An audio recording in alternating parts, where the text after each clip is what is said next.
you.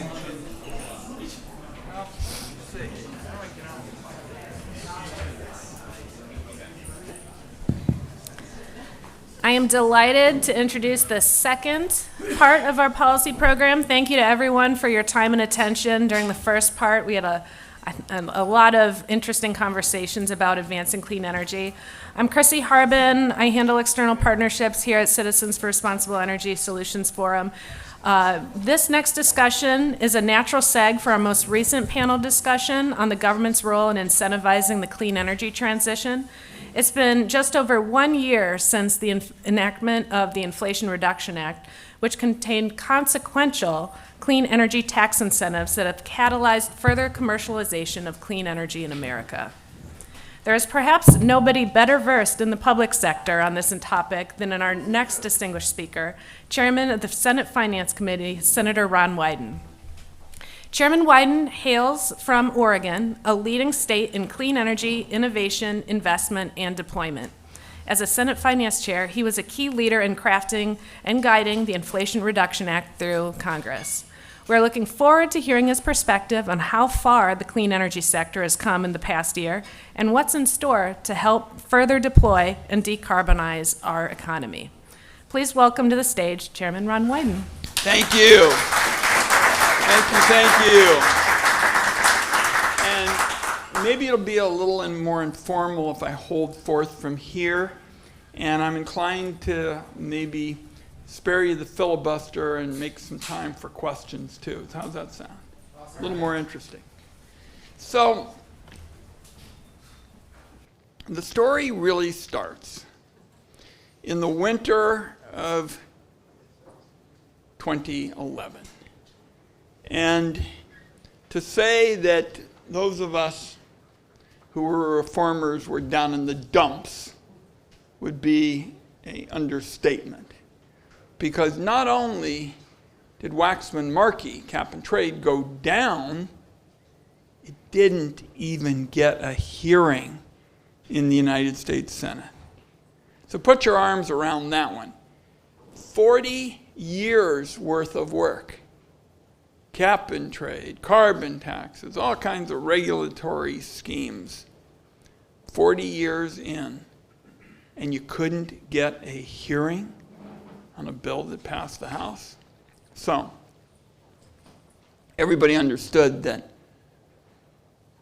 I'm losing my voice, hearings all day. Everybody understood that this was a time to kind of step back a little bit and figure out how to proceed. And it wasn't like people had a lot of options. And I was a kind of middle range, moving upward, member of the Energy Committee, and on the Finance Committee I was even further down. And I said, I don't know everything about this, but I know how to do my homework, and my dad was a journalist, an award-winning journalist, and he always said, ask the hard questions. And as I looked, I said, like Willie Sutton said, you got to go where the money is. And where the money was in billions and billions of dollars of energy tax credits. And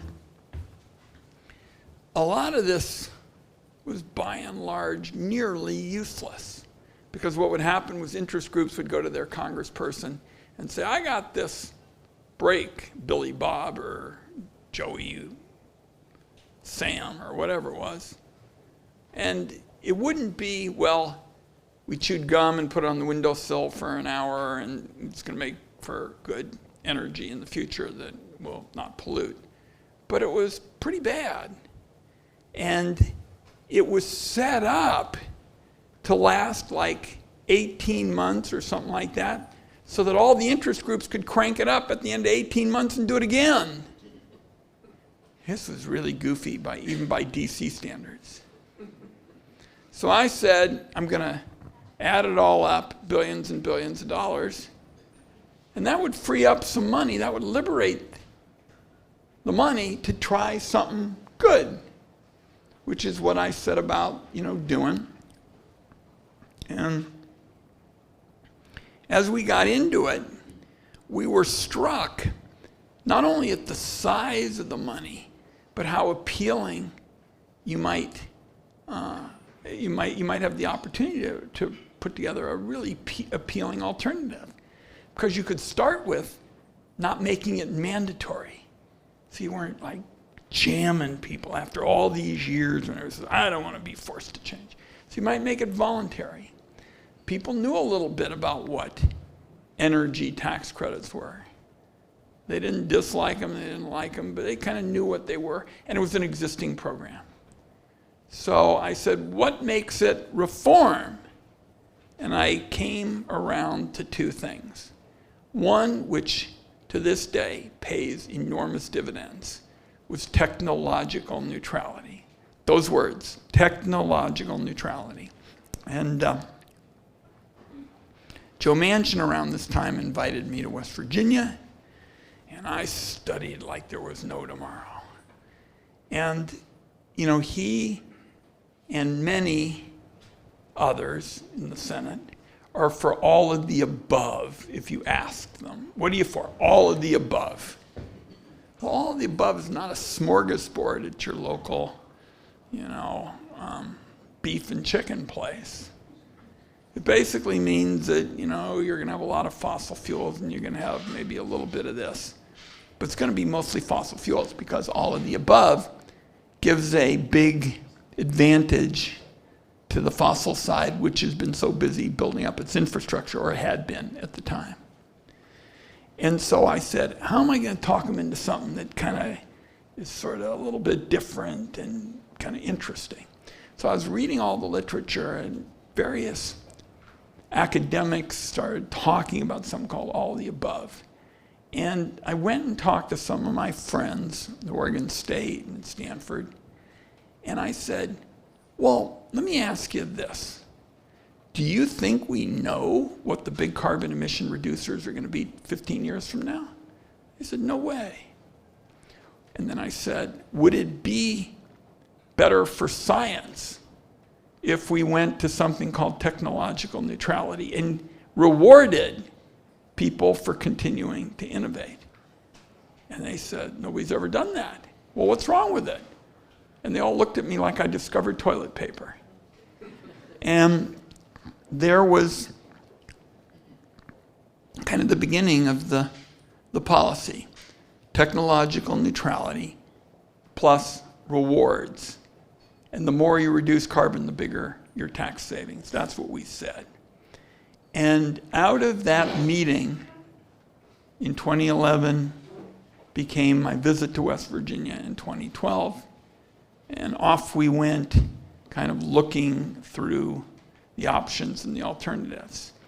And what we passed in the Senate Finance Committee in early summer of 2021 was 90% of the final IRA bill on energy, and basically what Joe Manchin and I agreed to in 2012. Now the rest is history, pretty interesting history.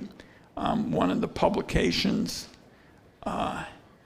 said during the celebration this past summer, and I was at Eric's and talking batteries in Oregon and all that, big picture of me.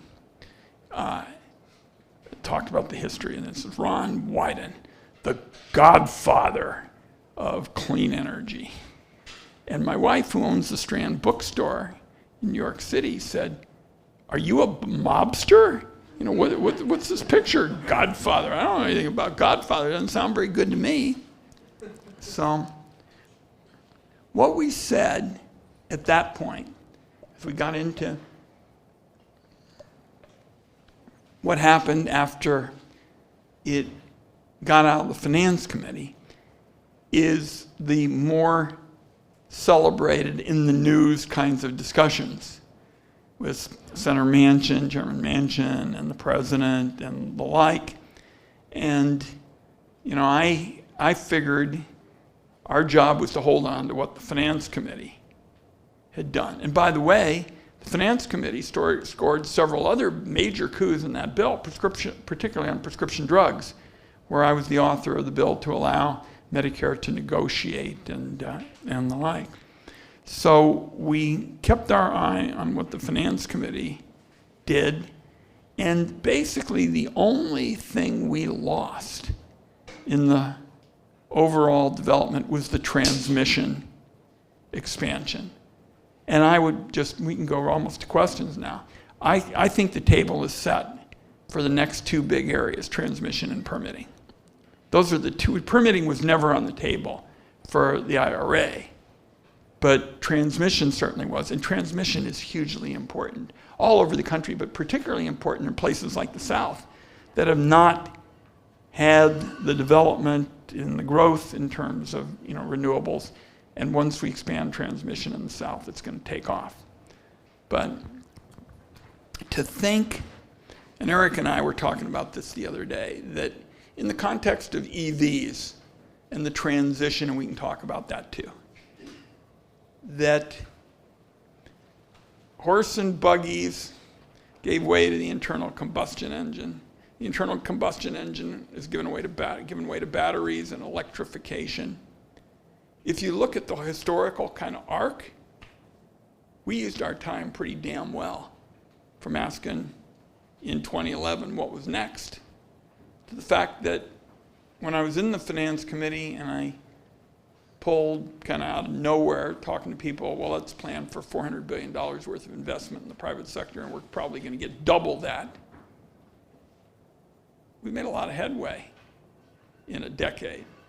After 50 years of essentially, treading water. So I'm very optimistic and fired up. These are big changes. I mean, EVs in particular. The economy is going to change. The nature of the jobs is going to change. And it's my job to make sure there's good jobs, high-skill, high-wage jobs for our workers and our employers. And that's part of the debate about EVs. But it's a debate I like to have. Sure better than treading water for another decade or two. And I think had we not moved in that summer of 2021, would have been a long time. Long time. Because remember, the House, in their bill, mostly was continuing to hand out tax credits. It was not anywhere near what we did in the Senate in terms of technological neutrality, rewarding people for reducing carbon, that kind of thing. So if we hadn't done that in early summer of 2021, I think we would have missed a lot of opportunities. So let's use that as kind of an opening salvo. Softball questions will be especially welcome. Let's talk about what you're interested in for a couple minutes. Okay? Who wants to start? You guys sound, I'm looking at you and it looks like you have been speaker-fied, that you have not been paralyzed, but you've had a lot of questions. Yes. Yes, Mr. Chairman, Katie Cullen, and again, what you have done. Katie, in the best sense of the word, on clean energy, is a recidivist. She comes and keeps the focus on doing the right thing and continuing to push the rock up the hill, and I admire that. Well, thank you. I just really, from the bottom of my heart, what you have done for climate is, as everyone says, transformative, and it truly is. In 2011, when Bobby called me after the tech neutral bill was out, and we all looked at it, and this could never get done. It was too big. It was just too big to get done. We were on that treadmill of extenders and expiring in 1 year and 2 years, as you said. But I'll tell you, it's still hard to believe that it all got done. And it really is because of your leadership, sticking with it for 12 years and just getting it over the finish line. So my question is on transmission. It's sort of what I'm looking at these days, because to fully implement everything in your bill, we have to have a transmission system. We have to have interregional lines. We have to have a way to pay for it. The planning and the permitting is something else, but we really have to have a way to pay for it. And so just sort of wondering your thoughts on getting anything done on permitting, the pay for, the ITC for transmission, or You're talking about the anything. Heinrich bill. Yeah. Look, I mean, all options are on the table with respect, to energy.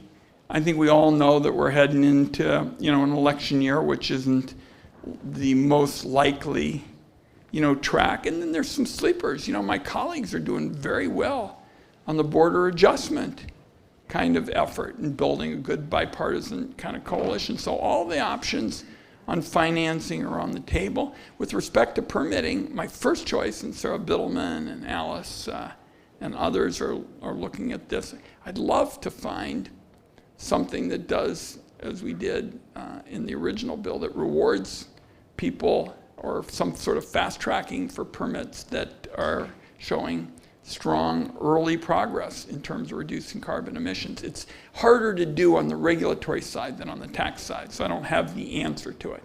But we're all in on both ends, and we can continue to hone the various kinds of issues, the tax credit, 30%, how it's transferred, all these kinds of things. I'm still taking lots of incoming, and we'll continue with that.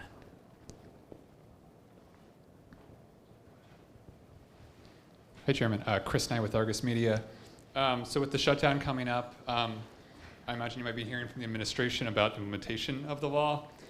And so what areas do you think there's going to be no impact, because Treasury has some carryover funds to continue doing the tax writing policy related to the clean energy? If you're talking about the guidance, it came out today. Well, there's lots of guidance, right? Yeah, there's lots of guidance, but are you expecting that work to continue, and where do you see any problems? we're going to do everything we can to keep as much of the work, continuing.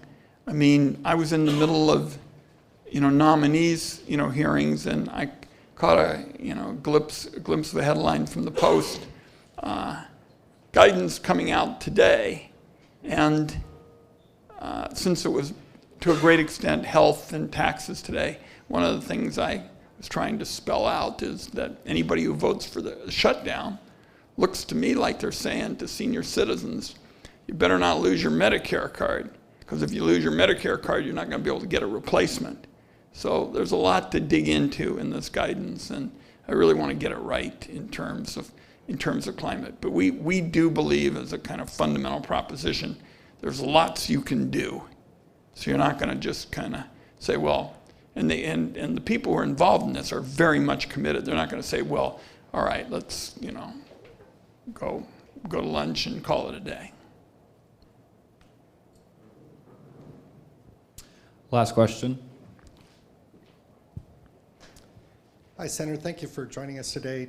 Tom Stars. I work for EDP Renewables. I'm a part-time constituent with a home in Portland, Oregon. So good to see you. What part of town? Near, kind of between Multnomah Village and... Love Multnomah Village, and the parade a lot. Me too. It's a great It's very spot. expensive coming over that way, because like my twins who are 15 and finish lunch and then want another lunch and then dinner, we spend a lot of money in Multnomah Village. It's a nice spot. Thank you. I wanted to continue. It's basically spin on what Katie said on transmission. As you know better than I do, we've got a number of different bills that have been introduced at both houses, really, on transmission. And I was wondering if you just wanted to elaborate on whether you have a favorite among them, or whether you think that there's something that's more Well, likely what I'm focused first on is pulling together a strategy on pay-fors. As I described to you the odyssey of starting in 2011, I put all the possibilities in front of me, and I said, I don't think people are going to do a carbon tax now. They're not going to do cap and trade now. They're not going to do the regulatory schemes now. And so I said, where do you go? And so, we feel very strongly that there's enormous inefficiencies in the tax code. I put out today, and the Post ran a piece about it, 1,000 millionaires who just don't file returns. Let me repeat that. This is not which you may have heard me say over the years. Well, the billionaire calls their accountant up and says, I don't feel like taking any income or paying payroll taxes this year. Figure out a workaround and do it. This is even worse. They do not file at all. And the last estimate from the staff is we're talking about $34 billion being saved. We can do a lot of good in America in terms of infrastructure and permitting and transmission and, you know, the next steps. So I'm really trying again to, almost like we did, trying to work our way out of 40 years of, you know, gridlock. Let me try to find the pay for, and then let me see how we can work through a regulatory, you know, kind of frame. But I think the Democratic Party has more members than I thought was going to be likely for fast-tracking permitting, because solar, wind, and geothermal is so backed up. All the people that I work with who are strong environmentalists, they're prepared to, you know, tell folks in the environmental community this is not some sort of scam to, you know, let fossil fuel people cut, you know, corners. We're wasting too much time. And I said that if we're gonna use a voluntary, tax credit approach that would be private sector, market oriented, there was no way it was done with this bill. I think we made a very substantial start. We generated the private sector investment that we hoped for and really exceeded it, but it wasn't done. And the next steps are transmission and permitting, and we're getting on with the show. And I think if we can find even a vehicle for looking at some of the revenue options, that'll be good use of our time over the next 4 or 5 months. Let's do this. As I say, I'm looking out at a crowd that looks like that you have been really saturated with speeches, and it's nice to have a break more than 15 minutes late in the afternoon. Our doors are open, as you know, mention was made. You know, we believe that a big chunk of Washington does this stuff wrong. People figure out their politics first, and then they try to make some policy add up, and often it doesn't, which is why you get the problems. I decided when I got into this that I wasn't going to do it that way. And my wife is often asked, what'll I do when I'm doing something besides this? And she said, I know what he's going to do. He's going to drink chocolate milk and shoot baskets with the children and dream he was in the NBA. But this is the way to do it. Focus on the policy now. All the questions have been about, you know, policy. And once you get a good policy, then you work your head off, as we did in, you know, 2011 and started, and you stay at it. I mean, when I introduced the first bill, I think I had 4 or 5 sponsors. The late Harry Reid was a huge advocate of this. He went and told everybody. He said, you know, this is a difficult thing. Ron's really thought about this. Let's get on it. Harry Reid, and Chuck Schumer, and Maria Cantwell, a few people in it. And each year I went from 3 or 4 of the sponsors, albeit good ones, to like 7 or 8. And, you know, as we went up to 12 and 16 and 18. And by the time we were going to get serious about it, we had over 30 senators. Now, I don't want to wait 40 or 50 years for the next ones. And we're going to build on the fact that the private sector is responding well. And so if I can find the revenue for the next steps, we'll start kind of seeing if we can close on the underlying policy. My first choice, as I say, on permitting is to find another similar kind of reward that says you do the right thing, the incentives are going to be with you. And that, I think, responds to my man in the back on the guidance. We have not settled on it, but that's what we're looking for. All right, everybody. This is not a kind of official Senate hearing, but I can kind of fudge a little bit on a long day for people. And so since you've had so many talks and you all are really policy driven and it hadn't been a bad question, I'm going to propose now that having this conversation about important issues and important policies shall go in the to be continued department. And I don't see anybody in the audience who's objecting, so it is so moved. It's passed. Conversation to be continued. Thanks for having me, everybody.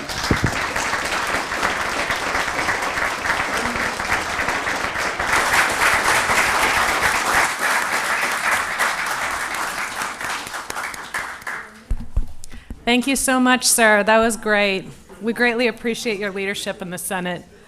We're running a little behind time, but for good reason. Thank you again for those great comments. We are going to now feature a CEO panel discussion, and we will be brief. I'm going to turn it over to Teresa Christopher, who leads climate sustainability and environmental policy at Amazon. And she is going to lead a conversation with some CEOs who are doing some very interesting work in advancing clean energy. Teresa. Thank you. Well, good afternoon, everyone. Thank you to the Senator. Always interested in the policy discussion around it. We'll definitely talk a little bit about that today here, too. But I am going to get right to it because I know time is short. We're running a little bit behind. We have an excellent panel here today. Let me just say hi. I'm Teresa Christopher. I head sustainability policy at Amazon. Amazon, we're dedicated to decarbonizing and have committed to decarbonizing across our operations by 2040. We also have, as we decarbonize, heavily invested in renewables. We're very proud that we took a goal of getting to 100% renewables across our operations by 2030. And we're on a path to do that by 2025. We're now 85% of the way there. We have over 400 projects, mainly solar and wind, because I get asked that a lot by the energy crowd, and I know we have a lot of folks in here who have asked me the question. But we are also committed to investing in innovation. And that's what we want to talk a little bit about here today. I am thrilled to introduce our speakers. We have three amazing CEOs here who are doing just fascinating things. And so let me just jump into it.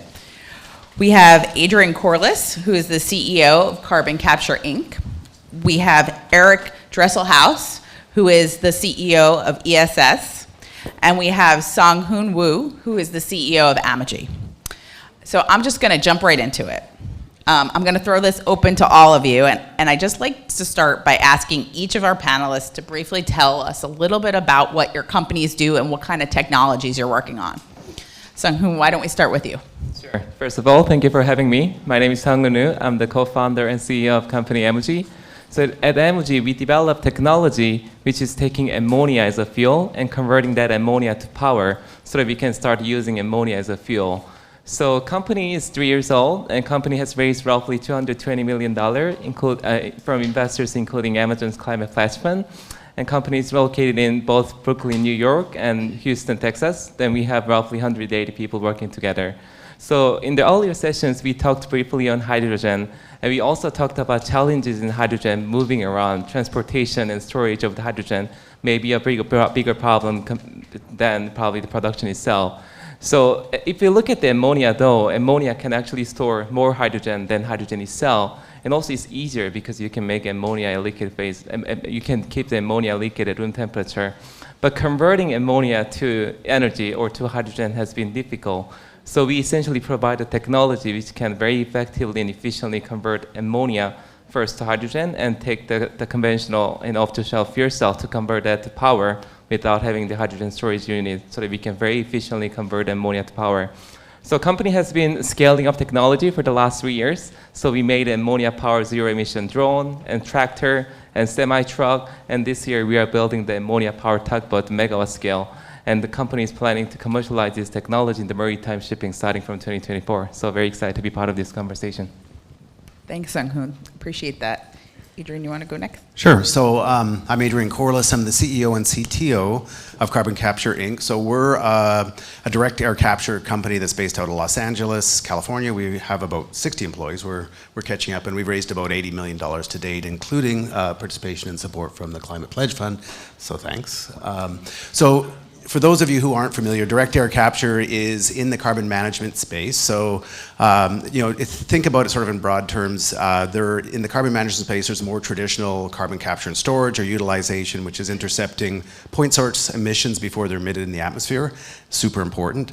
We're kind of like the younger and better looking sibling, which is actually thinking about taking CO2 from the atmosphere directly. So we're doing something different. So what we're doing is actually enabling negative emissions. And if you think about climate math and you think about the need to get to net zero by 2050, there's a $40 billion challenge, or $40 billion, no more than that, 40 billion ton challenge in front of us. And, it's going to take a lot of different shots on goal to get there. I'm Canadian, if you haven't picked up from my accent. So, there's going to be renewables, there's going to be fuel switching, there's going to be carbon capture, and then you're probably going to run about 10 gigatons short. So the carbon removal component of that is where we're focused on primarily. We're not going to be the only one. There's biological approaches for sure that will be important, but engineered carbon removal is going to be key. And so, our view is that, again, it's going to be a science-based approach. We're very sort of science-forward, focused primarily on material sciences around materials that have affinities for capturing carbon.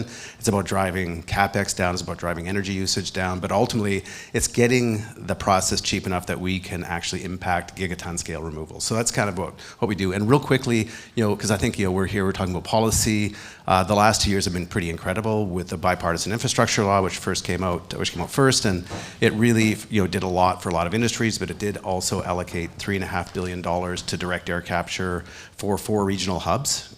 So far, 2 of them have been awarded, one in Louisiana, one in Texas, and there's still a competition going on for the remaining 2. In that competition, we've received and been selected for 4 specific awards, but we're very focused on Wyoming as an early site for lots of reasons, the geology and energy and great partnerships and leadership at the state level. So that's the first. And second is the Inflation Reduction Act and the 45Q supercharged direct air capture. So $180 a ton for direct air capture. It's an uncapped subsidy that goes out through 2032 plus 12 years. It's direct pay for the first 5 years, all these kinds of things that's made it really attractive to be entering into the market. And that's obviously, this is a future state for us in terms of accessing these funds, but in the interim, it's allowed us to raise a lot of capital. It's also allowed us to go and engage customers. So in addition to Amazon's engagement as an investor, we're also engaging with them as a customer to think about using the Amazon ecosystem as a way to deploy carbon removal credits, as well as Microsoft and BCG and others. So maybe I'll pause there, but those are all things that, again, just policy is super helpful for us right now. Adrian, thank you. Appreciate that. Yeah. Eric Dresselhaus, I'm the CEO of ESS Inc., based out of Portland, Oregon, if you couldn't tell from the senator.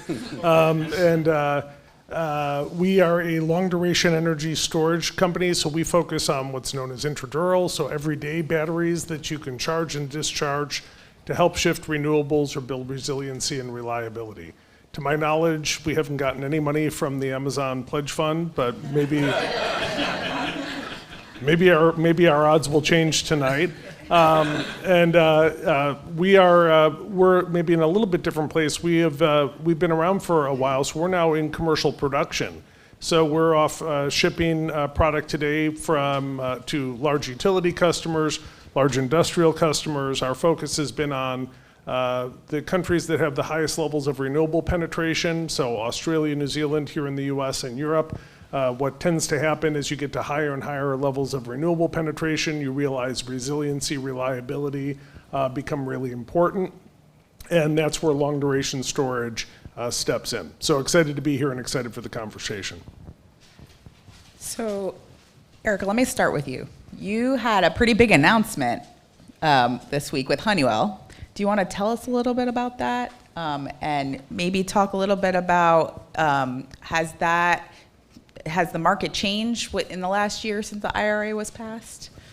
Yeah, I think they're both a little bit related. So on Monday, we formally announced a partnership with Honeywell, which included both equity investment, a rather substantial purchase commitment, and joint development, as well as our taking over Honeywell's IP portfolio related to long duration storage. So it was a very involved deal.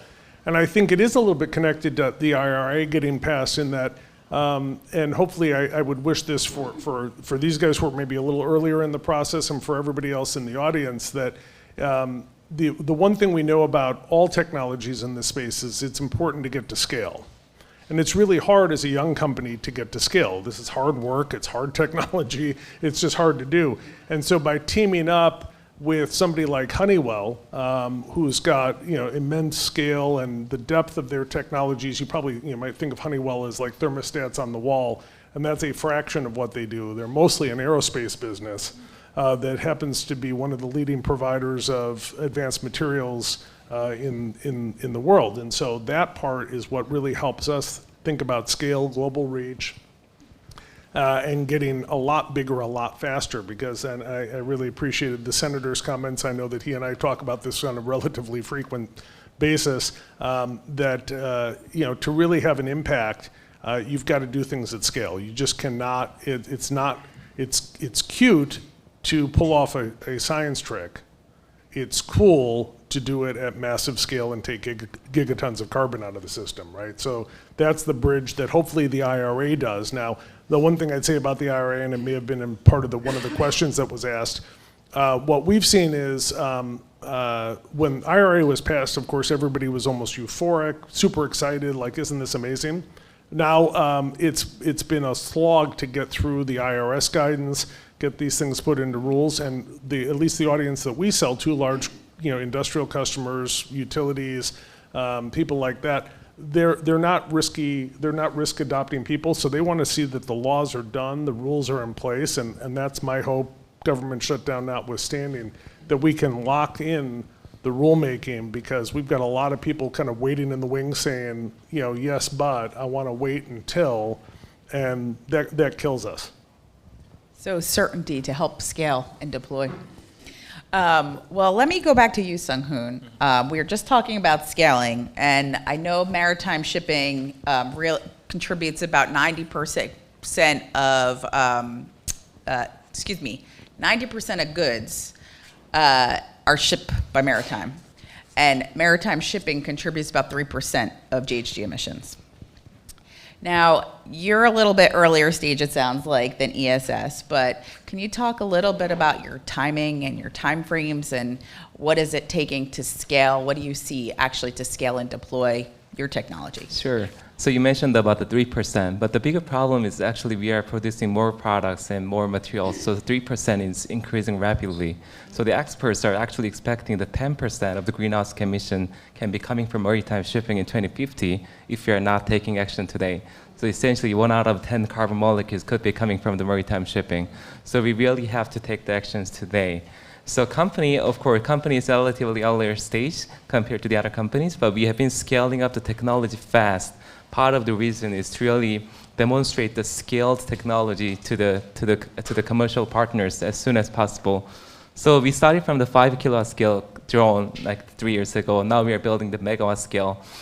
Still, smaller within the maritime shipping, but we are scaling really fast to demonstrate meaningful scale to the industry. So we are building the megawatt scale tugboat and planning to demonstrate that in the next few months. But that's going to be beginning of our journey in the maritime shipping. The vision is to really scale it up to the tens of the megawatt scale so that we can present the cargo, ocean-going vessels and cargo shipping using our technology starting from 2026 and 7. And just a brief follow-up on that. How much are government policies and regulations dictating where you actually deploy and scale that technology? So yeah, that's a really good point. So I think maritime shipping, maritime industry overall started realizing the importance of urgent action and urgent executions within the industry. So for example, International Maritime Organization, which is overseeing the entire maritime shipping, just raised the bar this summer. Previously, the guideline was reducing 50% carbon by 2050, but now they raised the bar to 100% carbon emission reduction by 2050.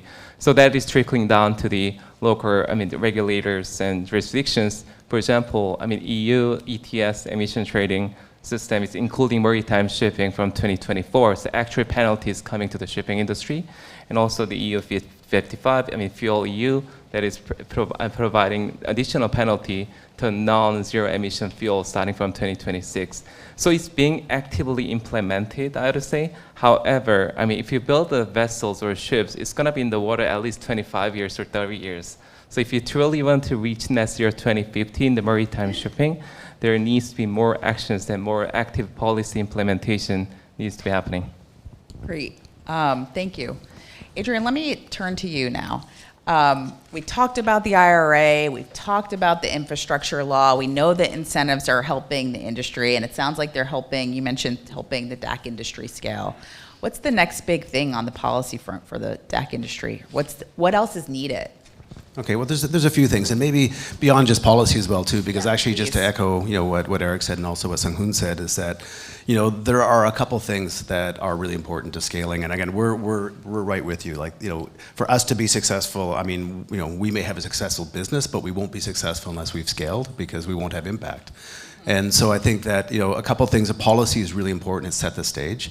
I agree, partnerships are critical. And so for us, we have partnerships that are at the R&D level, so we're partnering with multiple US universities, filling that pipeline of technology, which is going to, and so, and that's happening at the university level. There's probably 50 unique sorbent development programs that are going on right now that didn't exist. There was 0 5 years ago. So this is happening very fast. But still, from a policy perspective, I think that there's lots more that can be done, like seeding at the R&D level, like fundamentals level support for that. On the other hand, we also, when we think about deploying direct air capture technology, we need to do this at scale, millions of tons and eventually billions of tons. This is more than just a single OEM putting hardware out in the field. This is a complex system that's going to include partners around energy, around sequestration, and then of course you get into the complications around policy and certification of Class 6 wells and other bottlenecks. Like, there's all of these sort of layers of complexity that are going to be required to get to scale quickly. So I think those things are all things, as a small company, we're doing our best, but having partners that are embedded into industry, et cetera, at a large level like Amazon, those super helpful. And we're 10 days into our relationship, and I'm already super impressed about the ways in which I didn't pay. No, it's awesome. So, in the audience, but I'm getting a free lunch, right? So, that's right. Yeah, so I think that now, but then specifically to the question around, what else in terms of policy. So, I've spent the better part of this week. There's some of these things are small, some of them are, but they're important. There's a Carbon Capture and Utilization Parity Act that's on the books right now. It's a sort of a tweak to 45Q. When we think about doing, large scale deployment, and doing sequestration to Class 6 wells, those are necessarily large projects. A Class 6 well, needs 500,000 tons to start. We have a modular system. We can start much smaller. So we either need to piggyback onto an existing project, or if we could utilize that CO2 into durable products or into the formation of fuels, we could think about doing that at smaller scale and regionally across the US instead of just those few places that have the right geology. So there's a bipartisan bill that's both in the Senate and the House, and I think I've got a few of my team here too that could talk more about that later. But I think that's one specific thing that's probably, next time there's something moving from a tax perspective, it's going to be helpful for the industry. And then, I think there's, the DOE is talking about, bridging and doing early projects. So this sort of idea of, millions of tons, $1 billion project is great, but what about something a little bit smaller to start? So I think there's hope that we're gonna get some pilot level funding as well too. And there's probably a handful of others that I think are gonna be helpful to sort of bridge what's gonna happen over the next 2 years. Yeah, that's great. That's exciting. So Eric, let me turn to you. I know we're running short on time, so this might be speed round. I like that. Let me just ask. I've heard about partnerships and collaboration. It sounds like you all have strong partners in the public sector, in the private sector. How much do partnerships really matter to actually deploying these technologies? And what are you most excited about in the next year? And what else can we do? Yeah, well, I think partnerships, and I'll just echo what everybody else said there, that partnerships are really important. Of course, we all know that long duration energy storage is the single most important thing in the whole energy transition, right? Of course. Okay. Well, of course, we think it is, and it's really hard, and we're spending a lot of time on it. But if we don't have renewables feeding it, if we don't have people deploying in the field, if we don't have the transmission and distribution connectivity that's been talked about, this is an incredibly complicated ecosystem. And so I agree entirely with the Senate. There's no silver bullet, it's silver buckshot. And you kind of need to do a lot of things simultaneously. So what I think is exciting about it is that what gets people, and I think we saw this in our Honeywell announcement, when people start to see real momentum, this isn't a science project anymore, it's stuff happening at scale, in production, that's really making an impact, that becomes an incredible kind of gravitational pull for everybody to say, what's my role and how do I play a part? And I think that's certainly true on the grid. I'm sure it's true for the others as well. The bigger we make it, the more attention we'll bring to it, which will bring more energy, money, resource to it, which will make it even bigger, and that's how you create the flywheel. Great. So I'm going to end this panel with one closing question. In one sentence, I'm going to put this question out to the group. I want to hear the answer from each of you. So what's most exciting? What's coming up over the next year that this group should look out for in investing and deploying clean technology?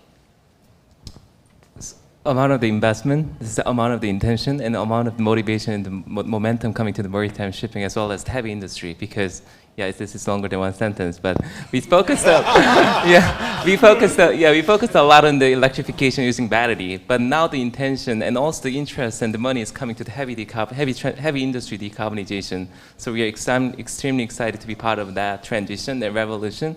So we will see huge things, amazing things happening in the next few years. Great, thank you. Adrian? For me, it's going to be the first U.S. deployment of a direct air capture system that's actually creating carbon removal tons. So 2024. Wow, 2024, that's fast. Yeah. Keep an eye out for that story, all the reporters in the room. And I guess the one I'll put out in our space is really the secondary effects. So one thing I've seen in other things I've been involved in the clean tech business is that everybody goes into their business idea with an idea of what the use case is going to be and what the value is going to be. And when you get it out there at scale, all of a sudden you discover all this other stuff that you never anticipated. And I think starting in 2024, we're going to start to see the secondary effects where people are going to go, damn, I never thought of that.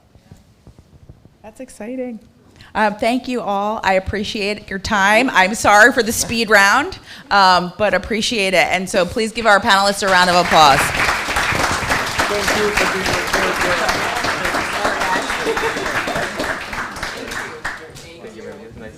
I'm sorry for the speed round.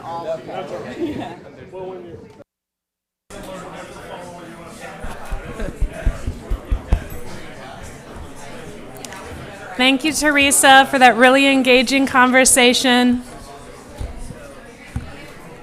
We have one more speed round.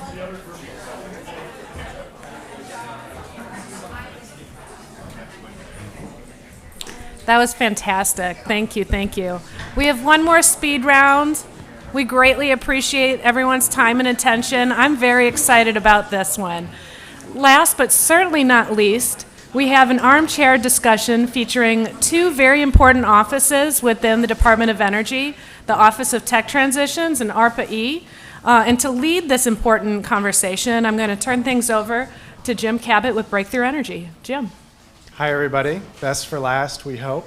Realize we're between you and some cocktails, so but should be worth it, we hope. I work for Breakthrough Energy, and my job there is really to look after our portfolio and to make sure that they're prepared to go into the marketplace. And and really, as investors, we think about two primary risks, and I think we have two representatives from DOE here today who are very helpful in us for working with us to think about those two risks, and it's technology risk and market risk. So sitting here to my left, I have Dr. Evelyn Wang, who's the director of ARPA-E, and Mary Yamada, who's the chief of staff of the Office of Technology Transfer.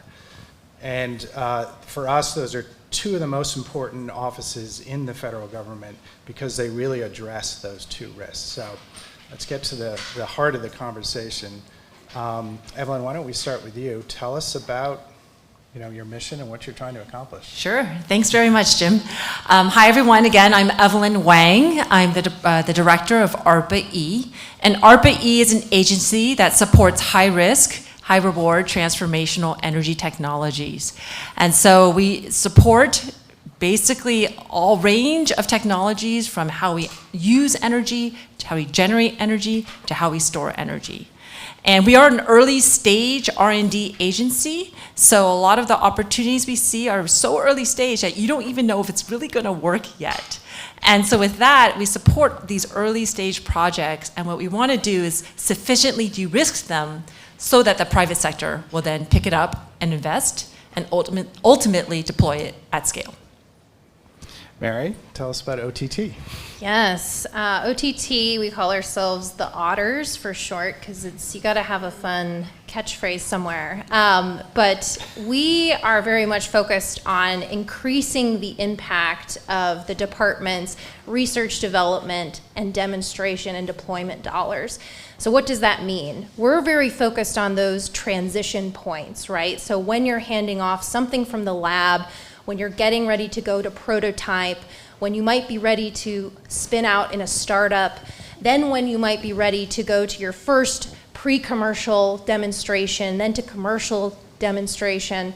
So we really focus on those intersections and providing resources both internally to the department and externally to the startup community, to incubators and accelerators.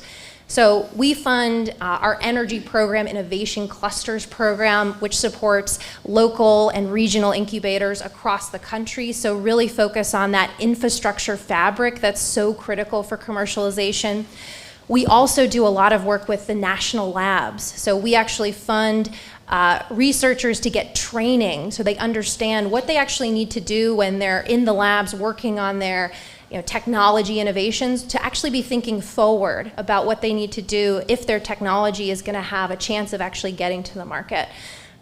We also are very involved in things like the liftoff reports, if you guys have heard about those. So providing external signals to industry to communicate, what and how DOE is thinking about what we need to move forward to tackle all kinds of market risks. So I'll pause there. I want to make a plug for the liftoff reports. As investors, getting that information can be really challenging. And we have a pretty deep team and do that a lot of our analysis ourselves, but we are an outlier.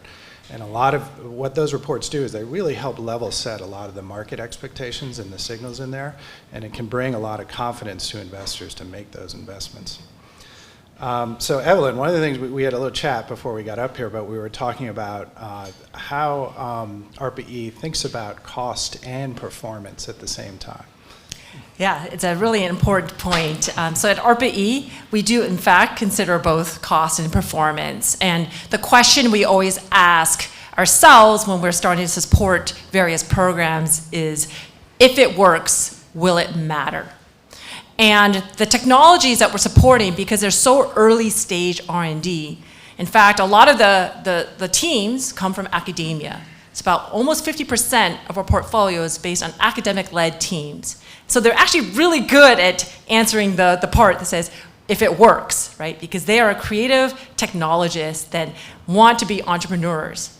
But I think, will it matter? That's where the cost really comes in, right? And understanding the market, aligning the technology to the market and the market needs. And that's a very important aspect of how we define our projects as well. So the techno-economics are also part of the risk factor as we're defining projects. And I'll just give you one example. We just launched a program on geological hydrogen. And some of you may have heard about it. In fact, I know Breakthrough has for sure. And we've been interested in now accessing hydrogen that exists in the subsurface, in particular in areas that are iron-rich formations that potentially you can stimulate.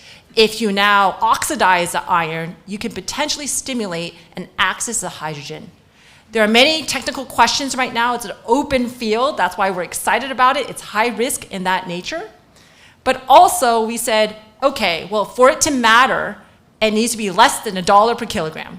Can we do that? So can we take the technological risk address the technological hurdles, the stimulation, being able to deal with the reservoir management, because potentially it has to be at high temperatures, high pressures, but also get to this cost target. So that's an example, but that's something we always think about as we're prescribing metrics for the programs and the projects that we want to now get our teams to really aspire to reach, to make really the impacts we want. So again, for us as investors, that is super critical, right? Because we are always thinking about cost entitlement and then thinking about if we're going to invest in this company, you know, where can they get to? And without that kind of information and framing, you know, you're really not dealing with enough information to make an informed decision. That maybe, Mary, leads me into another topic we talked about, which is this concept of ARLs, or adoption readiness levels.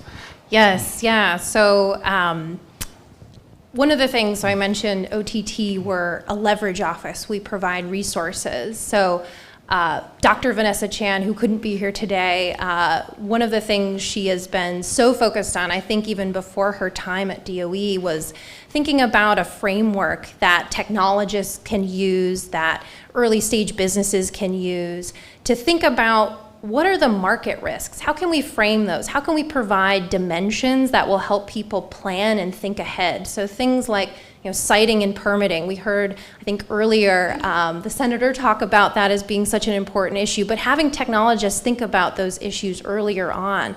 You know, what are the scaling risks? What are going to be the regulatory hurdles that your technology is going to face? So thinking about all of these things and embedding that into the process. So while we're thinking about technical risk, and especially as these projects, as these innovations get more and more mature, these risks become more and more real and become more and more critical to those deployments actually getting in the ground. So those are the types of resources we're trying to embed not only within the department, but provide externally for folks, so they understand also how the department is thinking. I'm going to stay with you for, I wish you all could have been there for the warm-up conversation, because we actually covered a lot of great territory. But a couple of different things came to mind. We talked about regional clusters and your work there, and then actually also the foundation as well. Yeah, no, so yes, so I mentioned earlier, so EPIC, which has been such a critical program, and it's a small program by any standards, so it's about $5 million annually. But it supports incubators and accelerators across the country, and not just your traditional hubs, right? So it's not just in your Silicon Valley, it's not just in Boston. We're really focused on creating more of a distributed fabric throughout the country. So we've got Spark in Oak Ridge, Tennessee, and we've got Launch Alaska in Alaska. And they're focused on actually, we provide resources for these incubators and accelerators to build out capabilities to support energy startups. And what's been really great too is we've been partnering with offices across the building. So we've actually doubled that investment. And we're hoping to continue that going forward. But yeah, we're very much focused on the infrastructure within the innovation ecosystem and how we can support that, and are a great complement to offices like ARPA-E, who are really focused in getting those technologies, getting those really critical innovations. Mm-hmm. So how does ARPA-E think about working with the private sector?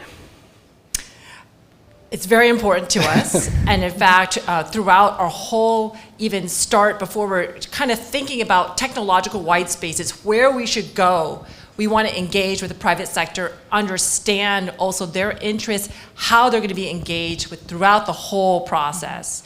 And so I would say that partnerships are so critical, and I think we have many examples of that, because as I mentioned, that one of the key things is we're supporting the early stage, but then there are many mountains of opportunity. Many people will call these valleys of death, but I call them mountains of opportunity. And it's so important to be able to get the technologies out. And so I'll give you one example of a company that we supported that has engaged with the private sector in many ways. It's a company called QuidNet. QuidNet, many may not have heard about it, but it's a company based in Texas, and what they work on is what they call a geomechanical pump storage system. So unlike pumped hydro, where you require these gravitational kind of heads to be able to drive the water, here what they're doing is, in fact, when you have renewables, say for example, you store it, but in the form of pressurized water underground. And so when it's pressurized, you just keep it underground, and then when you need it, you just release the pressure and it drives a turbine. So it can enable very long duration storage. And of course, this is not a trivial technology, and we supported the early stage. And in fact, we also supported what we call a scale-up effort. It's a scale-up program. In fact, Mary was part of this. She helped lead this when she was at ARPA-E a few years ago. And that what it does, as the name suggests, it helps further mature the technologies and scale them up.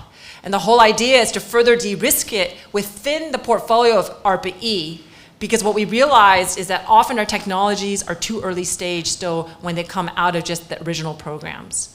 But with Scale Up, what they've been able to do is really start to pilot these kind of proof of concepts of what's possible with these geomechanical pump storage systems, but also partnering with BEV as a partner there to support some of that effort, but also with CPS Energy. CPS Energy is the largest municipal utility company in the US, right? And so I think this suggests the partnerships are very critical as we think about from early stage R&D to getting to the point to proof of concept and ultimately to deployment at scale.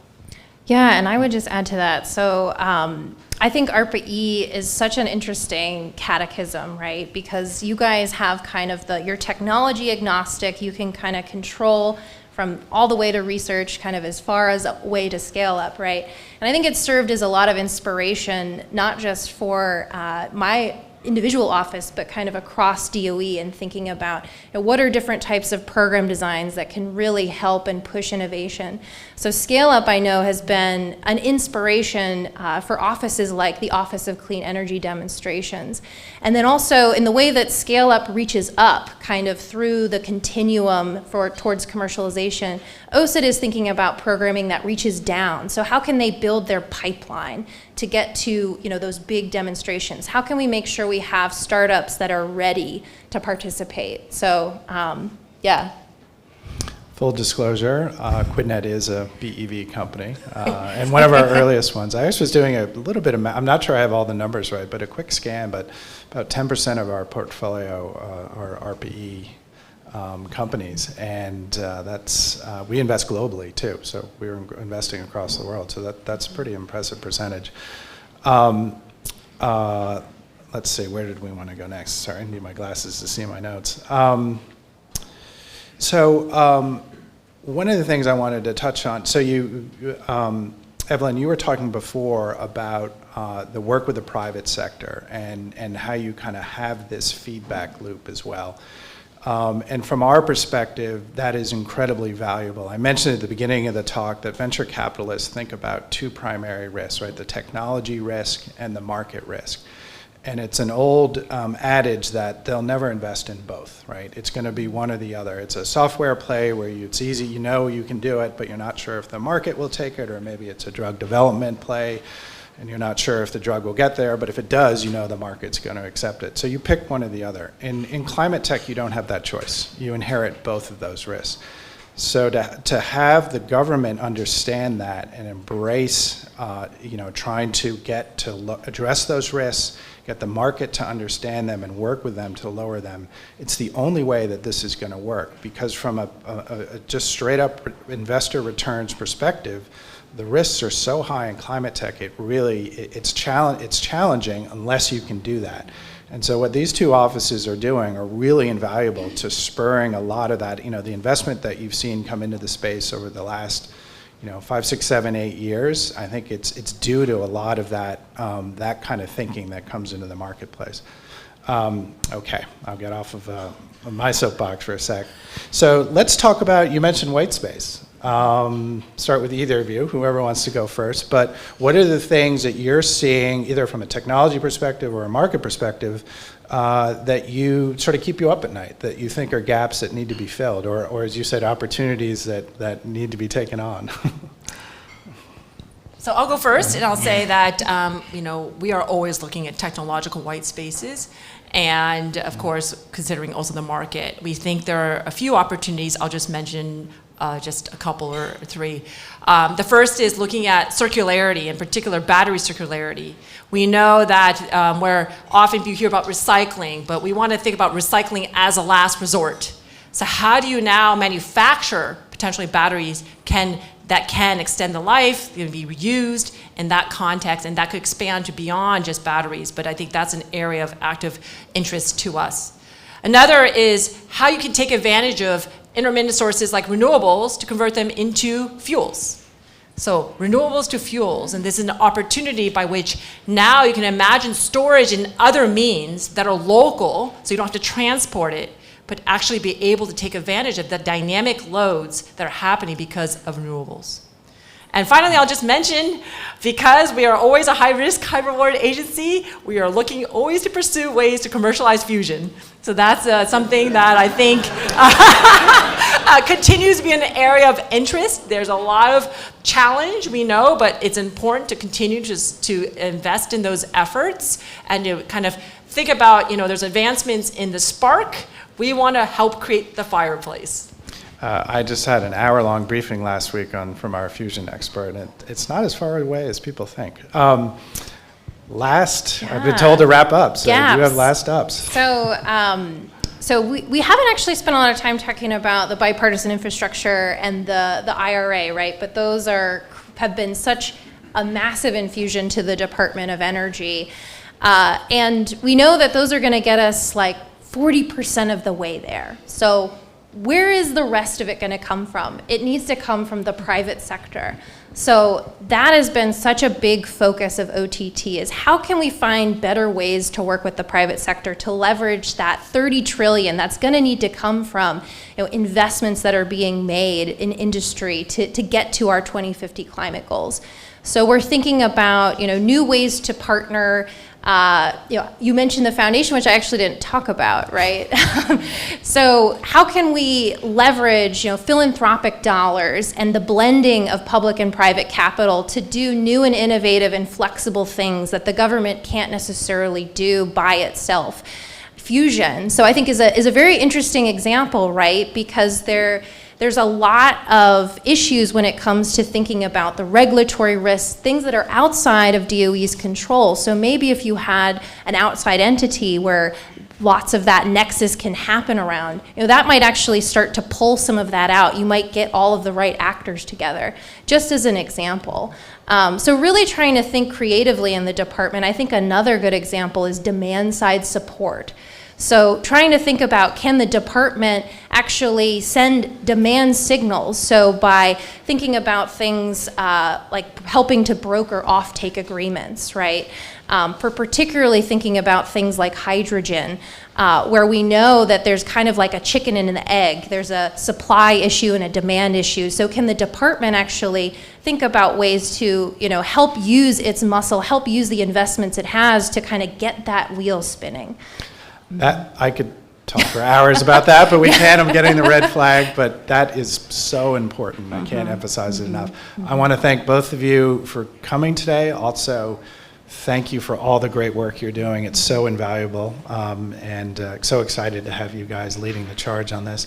And thank you to our hosts today for this incredible event. And do I turn it back over to you? No? Thank you. Thank you. Thank you, Jim. Thank you, Evelyn and Mary. That was an engaging conversation. Thank you. And that's a wrap on day 3 of National Clean Energy Week. I hope you enjoyed everyone's insights. We had amazing speakers and panelists, and I hope you left. I know I had a renewed sense of hope for our bipartisan, common sense policy solutions.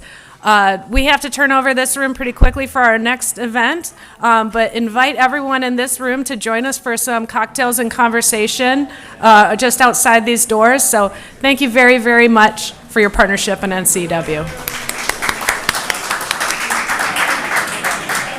Yay! Thank you.